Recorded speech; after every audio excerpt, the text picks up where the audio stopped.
TDP Janasena కూటమి ఉమ్మడి అభ్యర్థుల తొలి జాబితా నిన్న విడుదలైన నేపథ్యంలో టీడీపీలో అసమ్మతి జ్వాలలు భగ్గుమంటాయని వైసీపీ భావించిందా? అసమ్మతి నేతలను రెచ్చగొట్టే ప్రయత్నం వైసీపీ చేసి అందులో విఫలమైందా?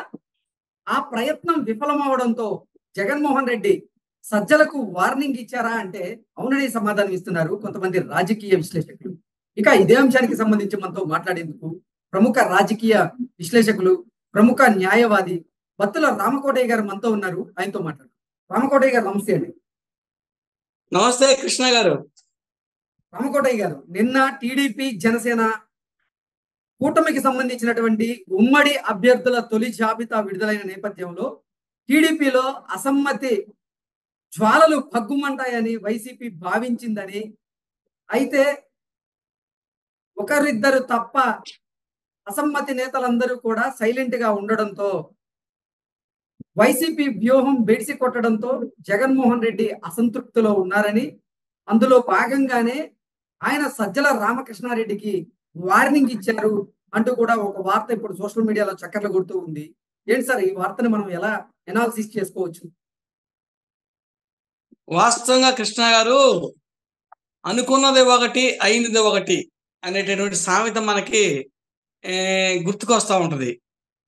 ఈరోజు జనసేన టీడీపీ మధ్య పొత్తు వల్ల ఏదో పెద్ద అసంతృప్తి శాఖలు వస్తాయి, ఆ పార్టీలోంచి వలసలు బాగా వస్తాయి, ఎక్కడికక్కడికి అసంతృప్తి రావటం వల్ల కృష్ణ గారు ఈరోజు వైఎస్ఆర్సీపీ పార్టీకి ఒక రకంగా అనుకున్నది ఒకటి అయ్యింది ఒకటి, బోల్తా పడ్డావే బుల్బుల్ పెట్టని ఒక కథ ఉంది.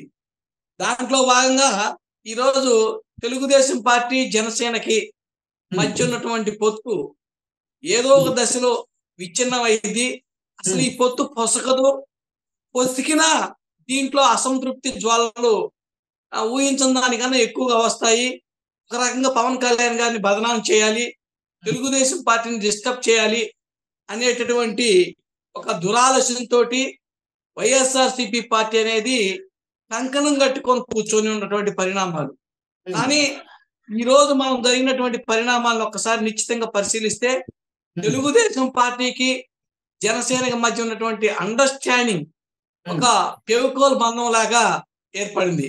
ఎందుకంటే జగన్ అంతమే పవన్ పంతం లాగా ఈరోజు పవన్ కూడా ప్రాక్టికల్ గా వాస్తవ పరిస్థితుల్ని అంచనా వేసుకొని తన బలమేంటి, తన బలానికి తగ్గటువంటి సీట్లు తెలుగుదేశం పార్టీని కోరటం, తెలుగుదేశం పార్టీ కూడా సముచితమైనటువంటి స్థానాలని జనసేనకి కేటాయించడం, ఒక రకంగా చెప్తే వాళ్ళ అంచనాని మించి కూడా తెలుగుదేశం పార్టీ ఈరోజు సీట్లు కేటాయించింది.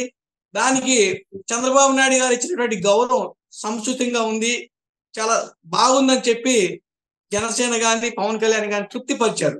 నిన్న ప్రెస్ మీట్ లో కూడా జనసేన అధ్యక్షుడు పవన్ కళ్యాణ్ గారు ఒక మాట చెప్పారు. ఆ మాట ఏంటంటే, ఎన్ని సీట్లు పోటీ చేసామనేది కాదు, మనం గెలిచేటువంటి సీట్లు ముఖ్యం. అందుకని మనం ఎక్కువ సీట్లో పోటీ చేసి తక్కువ సీట్లో గెలవడం కన్నా కూడా తక్కువ సీట్లో పోటీ చేసి ఎక్కువ స్ట్రైక్ రేట్ మెయింటైన్ చేయాలనే ఆలోచనలో మనం ఉన్నాము. 90% రిజల్ట్ తోటి మనం బయటికి రావాలా, అదే నా ఉద్దేశం అని చెప్పి వారు చెప్పటం. దీంట్లో మనం పరిశీలించినట్లయితే ఇప్పుడు కూడా పెద్దగా అసంతృప్తి లేదు. దగ్గర దగ్గర 94-95 సీట్లు తెలుగుదేశం పార్టీ ప్రకటించినప్పటికీ కూడా ఎక్కడా కూడా ఏదో 1-2 చోట్ల మనం చూస్తే పెనుగొండ పాలసారథి గారి విషయంలో ఎక్కడో ఒక చోట గోదావరి జిల్లాలో తప్పితే దీని మీద పెద్దగా అసంతృప్తి అనేది లేదు. చిన్న చిన్న అసంతృప్తులు అనేవి ఎక్కడైనా ఉంటాయి. దీంట్లో చంద్రబాబు నాయుడు గారి యొక్క వ్యూహ రచన కానివ్వండి, జనసేన అధ్యక్షుడు పవన్ కళ్యాణ్ గారి అర్థం చేసుకునే ధోరణి కానివ్వండి, ఈరోజు పొత్తు చాలా బాగుంది. మనకి చూస్తే ఈ పొత్తు నిన్న ప్రకటించినటువంటి సీట్లను చూస్తే ఒక 1 షాట్ 2 బర్డ్స్. ఒక పక్క కేంద్ర ప్రభుత్వానికి రాష్ట్ర ప్రభుత్వానికి రెండింటికి కూడా తెలుగుదేశం పార్టీ ఒక రకంగా చెప్పాలంటే జర్క్ ఇచ్చింది. ఒక రకం బీజేపీతో సంబంధం లేకుండానే సీట్లు ప్రకటించి వస్తే మీరు రాండి, మేము మాత్రం మా పనులు మేము చేసుకుంటామని అటు బీజేపీ పార్టీకి ఇటు వైఎస్ఆర్సీపీ పార్టీకి అటాకింగ్ చేయటం చూస్తే తెలుగుదేశం పార్టీ దూకుడు ధోరణిని ప్రదర్శించింది. గెలుపుకి ఇది ఒక సాంకేతికంగా నేను భావిస్తున్నాను కృష్ణ గారు. ఉమ్. సో అంటే నేను చెప్పిన విధంగా అసలు నిన్న టీడీపీలో అసమ్మతి జ్వాలలు భగ్గుమంటాయని వైసీపీ భావించింది. కానీ ఎక్కడ ఆ పరిస్థితులు కనపడిన నేపథ్యంలో జగన్మోహన్ రెడ్డి వ్యూహం విఫలమైందని జగన్మోహన్ రెడ్డి సజ్జల రామకృష్ణారెడ్డిపై సీరియస్ అయ్యారు అంటూ కూడా కొన్ని వార్తలు వస్తూ ఉన్నాయి. ఏంటి ఆ వార్తల్లో వాస్తవం ఉందంటారా? వాస్తవానికి సజ్జల రామకృష్ణ గారు ఆయనకి ఇప్పటి వరకు రాంగ్ డైరెక్షన్ ఇచ్చారు. వారు అనుకుంది ఏంటంటే తెలుగుదేశం పార్టీకి ఈ జనసేనకి మధ్య పొత్తు పొసగదు. ఒకవేళ పొసికినా వాళ్ళ మధ్య వివాదాలు వస్తాయి కాబట్టి అక్కడ రెబల్ అభ్యర్థులు ఎక్కువ మంది పోటీ చేస్తారు. దాంట్లో మనం అడ్వాంటేజ్ తీసుకొని డైరెక్ట్లీ ఆర్ ఇండైరెక్ట్లీ ఎక్కువ కూడా జనసేనకి ఇచ్చినటువంటి సీట్లు మనం బాగా వేయొచ్చు, గెలవచ్చు. ఇప్పుడు వాళ్ళ వీక్నెస్ మీద వీళ్ళు ఎక్కువ కూడా ఆధారపడి రాజకీయాలు చేయడానికి ఒక రకంగా సజ్జల రామకృష్ణారెడ్డి గారు రాంగ్ ఫీడ్బ్యాక్ జగన్మోహన్ రెడ్డి గారికి ఇచ్చారు. ఈ అసమ్మతి నేతలు ఎవరైతే ఉన్నారో వాళ్ళందరినీ రెచ్చగొట్టేందుకు వైఎస్ఆర్సీపీ ప్రయత్నం చేసింది, కానీ విఫలమైంది అంటూ కూడా కొన్ని వార్తలు వస్తున్నాయి. ఏంటి నిజంగానే వాళ్ళందరినీ రెచ్చగొట్టే వ్యాఖ్యలు ఏమన్నా చేసిందా వైఎస్ఆర్సీపీ? అంటే ఏం చెప్తారు? ఖచ్చితంగా వాళ్ళ స్ట్రాటజీలో భాగంగా అసంతృప్తి వ్యక్తుల్ని రెచ్చగొట్టడం ఒక భాగం. వాళ్ళకి ఇంటర్నల్ గా కూడా ఏం తాయిదాలు ఇచ్చి ప్రోత్సహించాలనేటువంటి కార్యక్రమానికి కూడా సజ్జల రామకృష్ణ గారు శ్రీకారం చుట్టుకున్నారు. కానీ ఇప్పుడు పరిస్థితులు అందరికి కూడా అట్మాస్ఫియర్ అర్థమైపోయింది. వైఎస్ఆర్సీపీకి రేపు దరిదాపు ప్రతిపక్షం కూడా రాదు. వాళ్ళు వైనాట్ 175 అంటారు కాబట్టి ఆ పక్కన 5 పోతే 17 సీట్లు పరిమితమయ్యే పరిస్థితి ఉంది కాబట్టి వారికి రేపు ఎట్టి పరిస్థితిలో కూడా అధికారం వచ్చే పరిస్థితి లేదు కాబట్టి మనం వాళ్ళ మాటిని రేపు మనం పూర్తి స్థాయిలో ఇబ్బంది పడాలనేటటువంటి రాని సీట్లు రాని నాయకులకు కూడా అర్థమైంది. వాళ్ళు చెప్పేటటువంటి పరిస్థితులు కానీ వినేటటువంటి పరిస్థితులు కానీ అటు జనసేన క్యాడర్ కానీ ఇటు తెలుగుదేశం క్యాడర్ కానీ ఎక్కడ కూడా ఆ ధోరణిలో లేదు కాబట్టి ఇప్పుడు వాళ్ళకు ఉన్నటువంటి ఏకైక మార్గం ఇంకా ఏం చేయాలో అర్థం కాక దాని మీద జగన్మోహన్ రెడ్డి గారు సద్దల మీద ఇసుకపడ్డారు. సదర్ రామకృష్ణారెడ్డిని కూడా వార్నింగ్ ఇచ్చారు అనే పరిస్థితి ఈ రోజు మనకు మీడియాలో చక్కర్లు కొడతా ఉంది.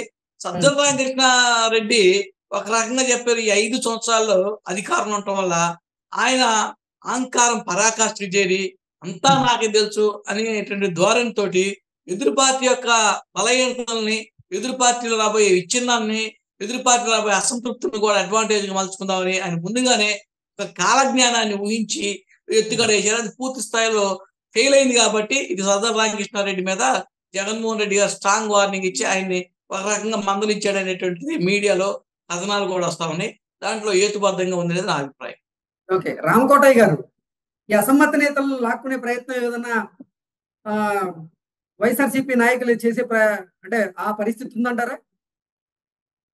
ఖచ్చితంగా వైసీపీ పార్టీకి అయితే ఇప్పుడు ఎక్కడా కూడా అలాంటి పరిస్థితి కనిపించట్లేదు. ఇంకా ఒక రకంగా చెప్పాలంటే వైసీపీలో టికెట్లు రానోళ్ళు టీడీపీలోకి వచ్చేటటువంటి పరిస్థితిని మనం స్పష్టంగా చూస్తున్నాం. ఈరోజు జలీల్ ఖాన్ కానివ్వండి, ఈ అలాంటి నాయకులను కూడా రెచ్చగొడటానికి వాళ్ళు ప్రయత్నం చేసి అయోధ్య రామరెడ్డి వాళ్ళు కలవటం కూడా చేసినా కానీ దాన్ని కూడా మన చంద్రబాబు నాయుడు గారి యొక్క చాకచక్యంతో దాన్ని మళ్ళా నాని గారితో మాట్లాడించి, చిన్ని గారితో మాట్లాడించి దాన్ని చక్కదిద్దిన పరిస్థితి మనకు కనిపిస్తా ఉంది. అట్లాగే అదే జిల్లాలో మనం పరిస్థితి చూసినట్టే కొల్సు పాలసారథి గారికి అసలుకి ఈ పార్టీలోకి రాకముందునే టికెట్ అనౌన్స్ చేయటం అనేది చంద్రబాబు నాయుడు గారి యొక్క వ్యూహం చాలా బాగుంది. ఈ రోజు మనం టికెట్ ఇచ్చిన తీరు కూడా చూస్తే అడుగు బలహీన వర్గాలకు కానివ్వండి, ఎస్సీలకు కానివ్వండి పెద్ద ఎత్తున ఆ తెలుగుదేశం పార్టీ స్థానం కల్పించింది. ఇంకా ఒక రకంగా చెప్పాలంటే అమరావతి ఉద్యమానికి బాగా వర్క్ చేసినటువంటి కొలిగిపూడి శ్రీనివాసరావు లాంటి వాళ్ళకి కూడా ఈ రోజు ఏమీ లేని వాళ్ళకి కూడా టికెట్లు ఇవ్వటం, ప్రకాశం జిల్లా వచ్చేటప్పటికి ఎర్రగొండపాలెంలో ఒక సామాన్యుడికి కూడా టికెట్ ఇవ్వటం లాంటివి చూస్తే తెలుగుదేశం పార్టీ సామాన్యుల పక్షాన ఉంది. సామాన్యులకే ఈ అధికారానికి తేవాలన్నటువంటి కంకణం కట్టుకుంది ఈ పార్టీ అనేటువంటి ధోరణి కూడా ప్రజల్లోకి వెళ్ళింది కాబట్టి రేపు తెలుగుదేశం పార్టీకి అట్టడుగు వర్గాలు కానివ్వండి, దళితులు కానివ్వండి, బలహీన వర్గాలు కానివ్వండి, మహిళలు కానివ్వండి పెద్ద ఎత్తున పట్టంగా అట్టబోతున్నారనడానికి ఇది ఒక సాంకేతికంగా మనం భావించవచ్చు కృష్ణ గారు. ఓకే, ఓకే రామకోటయ్య గారు, ధన్యవాదాలు.